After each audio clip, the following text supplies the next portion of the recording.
Welcome sa toang pre-restoration session. Mao niya to ang pagkahimoon for couple of weeks para ma-prepare tanan nga mo join sa restoration weekend. So before ta mag-start, mag-ampo sa ta.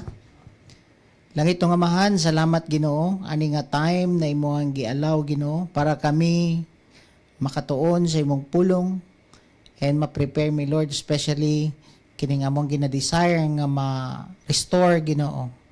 Ikaw man jud ang maka-restore sa amoa para mabalik mi sa amoang original nga design Ginoo. And amo ning gitugyan sa imo kining mga sessions nga pagkahimoon, ikaw mustorya Lord sa matag usa sa amoa. And akong pagampo nga kining pulong nimo Lord matanom sa among kasing-kasing nga maayo. And para makahatag ni og kabag-uhan sa among kinabuhi. In Jesus name, amen. So karon nga po na or unsa mang adlaw ka nagtanaw diha or gabi iba, buntag ba, ang share nato karon is kining upat ka opportunities nga gi-offer sa ato sa Ginoo. Pag moingon ta og opportunities, panagsara jud ang kanang grab ani kaning opportunity nga gihatag sa Ginoo.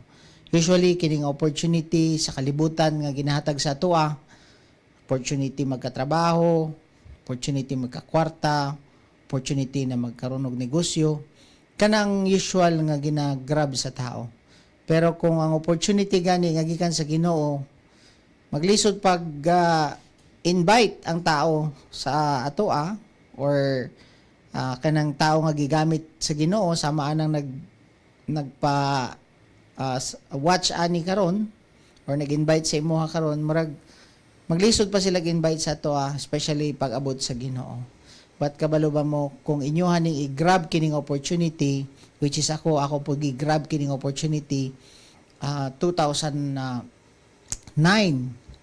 then gikan nato hantud karon nabag-o jud ako ang kinabuhi. So ang first na opportunity nga gina-offer sa ato sa Ginoo is kining encounter opportunity. Ingon sa Bible sa Jeremiah 29 verse 13, "You will seek me and find me when you seek me with all your heart." Sa ato pa kita tanan ma-encounter nato ang Ginoo. Ma-experience nato unsa kamaayo ang Ginoo sa atong kinabuhi kung maningkamot jud ka. Naadyo kay pagkahimuon sama ng imong pag-attend karon sa ato ang pre-restoration weekend session is dako kay ning factor nga gipakita nimo sa Ginoo nga naningkamot jud ka nga matagbo jud nimo ang Ginoo.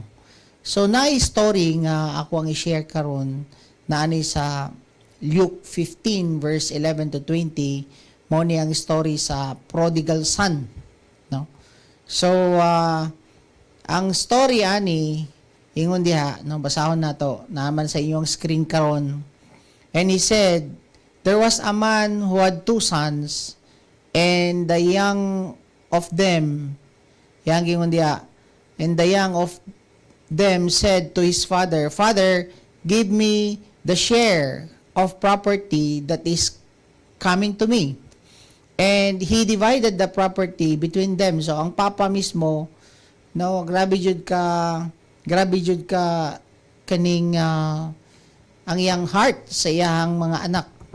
Kay ang iya jud desire is ihatag ang para sa ato sa iyang mga anak. So yang ingon diha, and there he squandered his property in reckless living.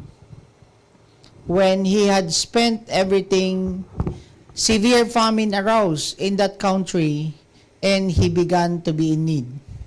So he went and hired himself out to one of the citizens of the country, who sent him into his fields to feed pigs. Then, next verse.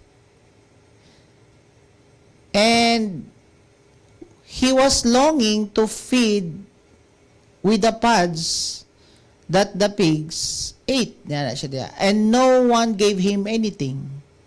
But when he came to his senses or to himself, he said, how many of my father's hired servants have more than enough bread, but I perish here with hunger. Yan na siya diya. Then, nag-ingon ng anak, I will arise and go to my father, and I will say to him, Father, I have sinned against heaven and before you. I am no longer to be called your son. Treat me as one of your hired servants. So, and he rose and came to his father. But while he was still long way off, his father saw him and felt compassion and ran and embraced him and kissed him. Then, kaya na ba? Humana? So, mao ni siyang story karon sa duha ka magigsuon nga ang kamanghuran nangayo siya og kanang bahin sa iyang mana. No? So, of course, ang papa maayo kaayo ihayo gihatag ang iyang bahin sa iyang anak. Kining kamanghuran pagka dawat na siya ang bahin, nihawa siya sa iyang papa og iyang gingon dito sa Bible nga he squandered everything. Iyang gilustay. No? Ato siya sa layo o gilustay tanan ng iyang mana. And of course, no, naitabo, niabot yun ang tiggutom. Murag, kung dinipa sa ato sa Pilipinas, kaning niabot ang kaning COVID. No? Nga wala yun trabaho, walay tanan, no? Walay negosyo.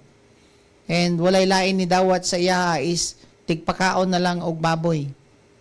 So, may bawaan na to, diri sa story, nga kita mismo, kung malayo yun ta sa to ang amahan sa langit, ato ang Ginoo, picture out na ko nga, kining picture sa prodigal son, o story sa prodigal son, kita ni, nga nalayo sa atong amahan. And, makita na to ang story na, maski unsa kalayo ang naabtan sa anak, pagbalik niya sa iyang amahan, gidawat jud siya sa iyang amahan. So, pasabot nga kita, kung mag-decide jud ta nga mobalik ta sa Ginoo, tagbuon jud ta, ma-encounter na to ato ang amahan. Sama na ako, 2009, I decided to accept the Lord. Ako siyang gidawat sa akong kinabuhi, nibalik ko sa iyaha. And, nakita yun na ako unsa kamaayo ang Ginoo. Gibag-o niya akong kinabuhi. And nahitaboan na isa dako kayo nga kausaban hantod karon, which is wala akong mag-expect na gamiton day ko sa Ginoo para sa kayang kaymayaan or tagang tao mabag-o sa iyang pinaagi sa iyang pulong o kanang pinaagi sa iyang pulong sa ato ang kinabuhi nga matong madawat. And of course, no, dili na to matagbo ang Ginoo. Kung kita mismo, dili ta magdesisyon nga mobalik. Kaya ang gingon dito sa Bible, katong story sa prodigal son sa Luke 15 verse 18 to 19, yang gingon diha, I will say to him, Father, I have sinned against heaven and before you. I am no longer to be called your son. Yan na siya. Treat me as one of your hired servants. So, mao ni may tabo nung kung mubalik ka sa Ginoo, importante kaayo nga magdesisyon jud ka nga naitabo man gud ato niya na siya nga when he came to his senses, he decided to go back to his father.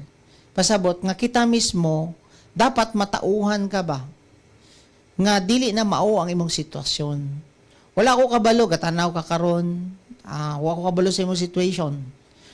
Pero dapat mo abot jud sa point sa imong kinabuhi nga moingon ka nga kailangan na jud na ako mabalik sa Ginoo. Pwede karon lulong ka sa bisyo, pwede karon lulong ka sa utang, pwede karon no luoy na kay ka sa imong kahimtang. Pero wala jud lain nga makahelp sa imo is ikaw magdesisyon ka nga mobalik. sa Ginoo. Kay ang Ginoo nagpaabot raman sa ato. So same picture sa prodigal son. When he came to his senses, he decided to go back to his father. So ang ikaduha nga opportunity nga gipakita diri or nga gina-offer sa Ginoo sa ato is ang reconciliation opportunity. Ingon diha, I will set up out and go back to my father and say to him, Father, I have sinned against heaven and against you. I am no longer worthy to be called your son. Make me like one of your hired men. Take note, ang gingon diri sa Luke 15, Father, I have sinned against heaven and against you. Ma-reconcile ka sa ato ang amahan sa langit kung ikaw mismo ang kunon nimo nga nakasala ka. Ang grasya sa Ginoo available ni siya sa tanan, pero dili nimo ma-experience ang tabang sa Ginoo sa imong kinabuhi kung dili ka mo humble down. Dili nimo ang kunon ba sa imong sarili nga nakasala ka. So kining prodigal son or kamanghuran nga nilayas o nipalayo sa iyang amahan, na-reconcile back siya. Gibalik ang iyang relationship, nabalik ang iyang relationship sa iyang amahan katong time nga na-humble down siya. So, kaning opportunity no nga ang reconciliation man good is ani. Kung nakasala ka sa amahan, kaaway jud ta sa atong amahan. And of course, no, kita mismo, may imagine ninyo kung nakay kaaway. Wala jud kay pabor sa imong kaaway, tama ba? Same po sa ato, kung saan nimo panrabaho, negosyo, paningkamot, murag, wala jud pabor. Nga naman, pwedeng kaaway ka sa Ginoo. And wala kay laing himuon karon para ma-reconcile back ka, na ang pabor, na kay access balik sa tong amahan, mo humble down ka, ang kuno nimo nga nakasala ta. So ikatulo nga opportunity nga gi-offer sa ato is kining restoration opportunity. Ingon diha sa Romans 5 verse 8, But God demonstrate His own love for us in this, while we were still sinners, Christ died for us. So, amazing kayo ang Ginoo, no, nga kita nga makasasala, gipakamatyan jud ta sa ato ang sa ato ni Jesucristo.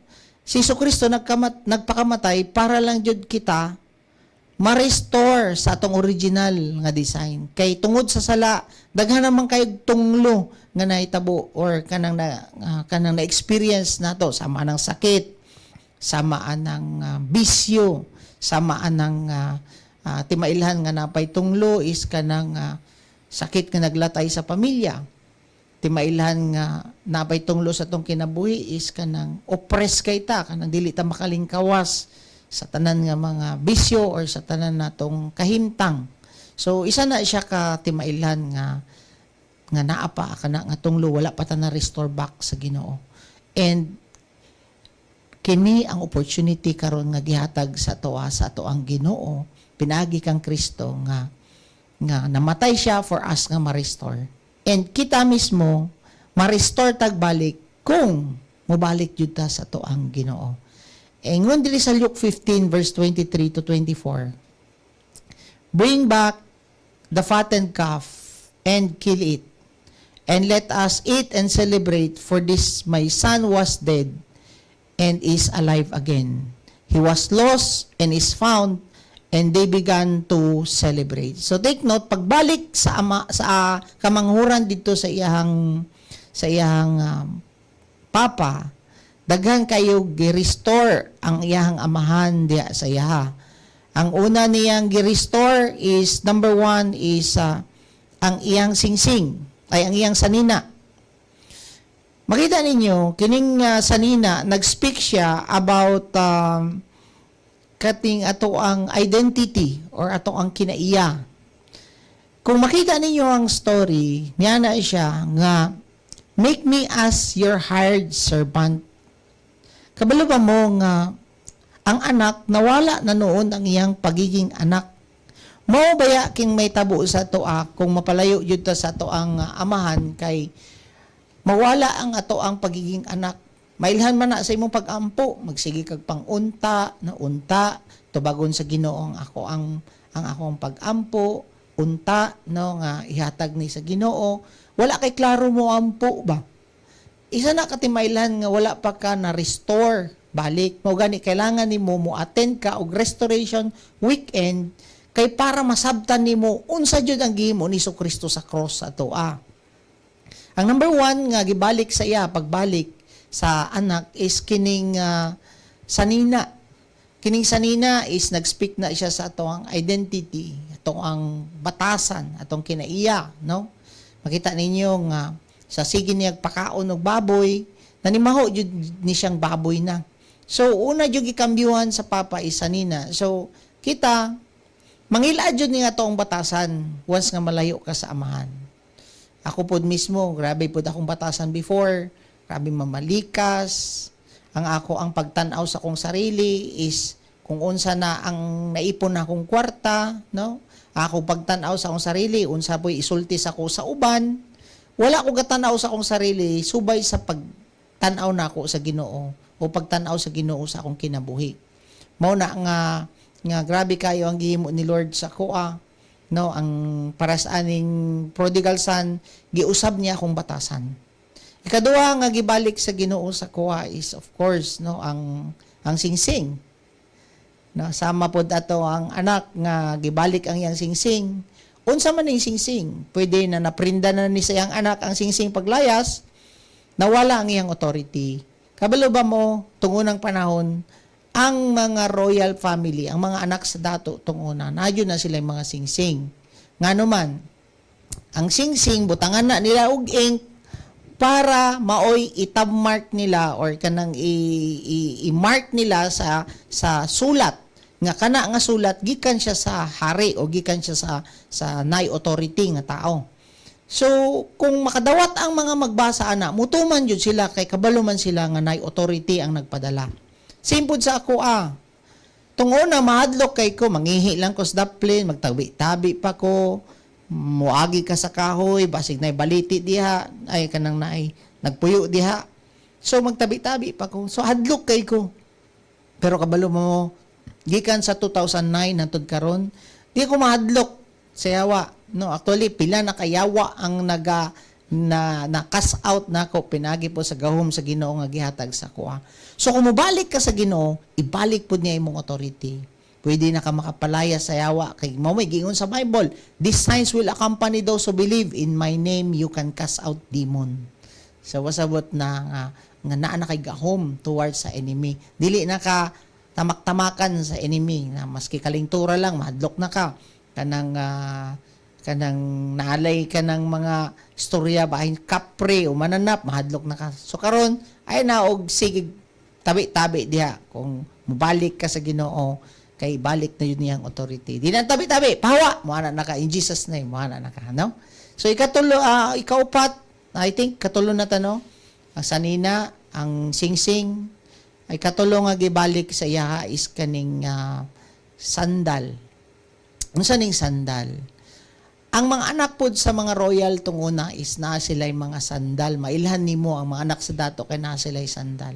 Naitabo ato, basig na baligya na sa anak ang iyang sandal. Ang sandal is nag-speaks about purpose sa atong kinabuhi. Direction sa atong kinabuhi. So, kung mubalik ka sa Ginoo, hatagan niya purpose sa imong life. Kaya ako tong una, buhi naman lang ni ako no? Madato ra ko, mora na ako ang plano, pero mora gyapon, no? Madato sa utang. But, karon nakita na ako ba nga, nadya di ay purpose akong life, nga dili di na ako sayang-sayangon na akong kinabuhi, dili na di na ako kanang dili ko magpasagad lang og waste akong time kay kabalo ko nga naa day purpose si Lord sa akong life, mahimo ko niyang instrumento para mailhan pa ang Ginoo sa kinabuhi sa mga tag-o sa katao. So karon padayon ko sa akong purpose nga wala ko laing purpose karon is ma-restore ang kada pamilya and mabalik ilang relationship sa to ang amahan. So, kana ang mga gi-restore sa anak. And of course, last nga opportunity nga gi-offer sa to sa Ginoo is ang provision opportunity. The Bible says in John 1:12, "Yet to all who receive Him, yet to those who believe in His name, He gave the right to become children of God." Kalami ra ba ni paminawon no? Kung kinsa daw tong nidawat kang Kristo, kung kinsa daw ang nituo sa iya, na kay katungod karon nga tawagon nga anak sa Ginoo. Kabalo ba mo ang anak? Anytime pwede ka makapangayo sa imong ginikanan, kay anak man ka. Same ani karon. Anytime pwede na ka makapangayo sa imong amahan sa langit. And naay gi-prepare si Lord sa imuha sa imong pagbalik. Kay kining anak, pagbalik niya sa iyang amahan, giihawan siya og kanang nati nga baka. Pasabot kanang gilaming nila nga baka, wala pa ni nakaanak nga babae nga baka, dalaga kay ni nga baka, espesyal bay ang karne aning baka. And mao na giihaw sa amahan, kay nalipay siya nga nibalik ang iyang anak. Sama pod nimo nga naminaw karon, lipay kayo ang Ginoo nga nibalik na ka. And of course, no, kana nga provision imo nang ma-experience the more ka nga mobalik sa iya, dili kaniya pasagdan nganuman anak na kaniya. Ang protection na sa imuha, ang provision na sa imuha, and makita na nimo as you continue sa imuhang paglakaw or pagbalik diha sa Ginoo. So unsa man ang imong himuon karon? The Bible says in Ephesians 2 verse 8 to 9, iyang diya, pinaagi sa grasya sa Ginoo, kita na nga luwas diha sa imong pagtuo. Dili ni sa imong sarili, gasa ni sa atong amahan, dili pod sa imong panrabaho, so that no one can boast. So clear kayong gingon sa Bible, it is by grace that you have been saved through faith. It is not from yourselves, it is a gift of God, not by works, so that no one can boast. So igsoon, pinaagi daw sa imong pagdawat kang Kristo o sa imong pagtuo kaniya, ikaw ma-reconcile back diha sa toang amahan. Dili ni sa imong maayong binuhatan, dili pod nimo kaya maluwas, dili pod nimo kaya luwason imong sarili, kay nganuman kung kaya nimo luwason imong sarili, wala na unta ni naog si Jesucristo dinhi sa yuta. So karon, wala kay laing himuon karon, I believe nga gusto na jud nimo mobalik sa amahan, kay ang uban sa inyo gikapoy na jud sa inyong kinabuhi. And kanusa na pa na nimo dawaton ang Ginoo nga pinaagi ra man di ay sa atong pagdawat kang Kristo, kita mga luwas o kita ma-restore back ang ato ang original nga design. So ako tamong ilid karon sa pag-ampo para inyo aning dawaton si Jesucristo na ato ang Ginoo mangluluwas. So sabat ka ani nga pag-ampo, ako takang ilid. Kung ikaw man kana, willing ka nga dawaton si Jesucristo sa imong kinabuhi para mabalik ang original nimo nga design, ma-restore ka, ma-encounter nimo siya, and of course, ma-experience nimo ang provision nga iyang gi-prepare sa imuha, sabat ani nga pag-ampo. Ginoong Hesus, akong giangkon nga nakasala ko sa imuha. Pasaylo ako, Ginoo, sa tanan akong nahimong sala. Ginoong Hesus, ako takang gidawat na akong Ginoo ug manluluwas. Sulod sa akong kasing-kasing, pinaagi sa imong balahang espiritu. Karong adlaw, ako nang itugyan ang akong kinabuhi diha sa imuha. Ikaw na, Lord, ang magdumala sa akong kinabuhi. Salamat, Lord, kay mo na akong giluwas, ug salamat kay diha kanimo nahimo na akong anak sa Dios. In Jesus' name, amen and amen. So, maura ka na. See you on our next session sa ito ang pre-restoration sessions.